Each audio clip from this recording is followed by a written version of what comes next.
What do you think the biggest issue with SoundCloud is today?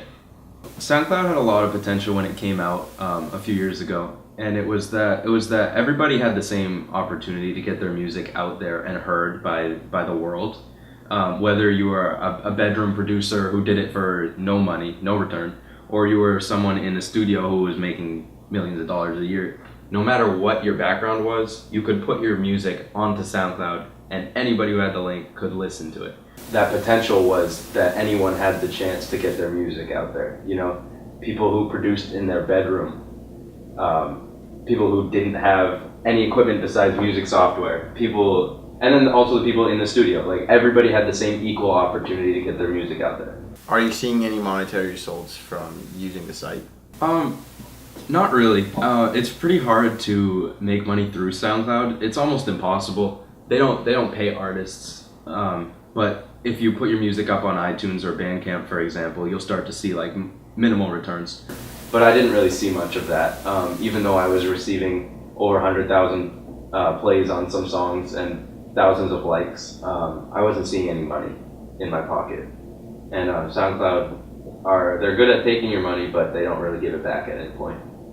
From this wave of SoundCloud-based producers that took place a couple years ago, some made it and have nationally recognized sounds and music, but others kind of stayed in the bedroom production. They didn't quite make it. Do you think there's a lot of people that have been affected by this wave that came out?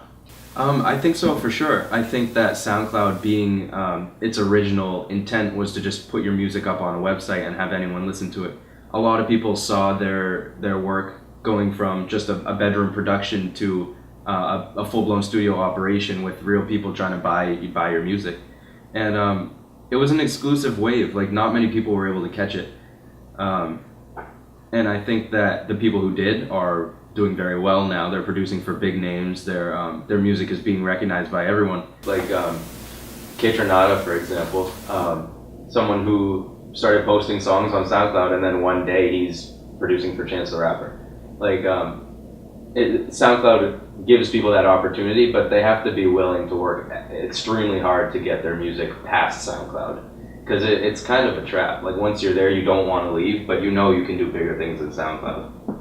And now that SoundCloud's kind of being more strict on what the content is, what do you think moving forward is going to happen with the platform, now that most producers can't really get their music out on SoundCloud? I think if SoundCloud doesn't find a way to revert to its older intent, I don't think that they have much longer as a recognized corporation. I think more and more users, more and more producers are going to start finding other ways to get their sounds out there, because people realize that SoundCloud isn't the only way to do it.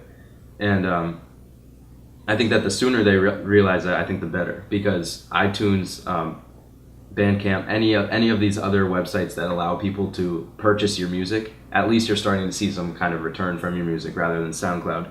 And even as SoundCloud introduces their monthly subscription, SoundCloud Go, they started to see a huge drop-off in people, in just traffic, because not many people want to pay for just to hear one full song, you know.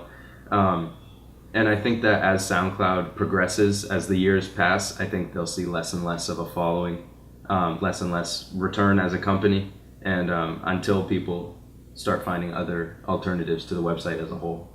Thank you, Jack, for coming and speaking to us about the issue. No problem.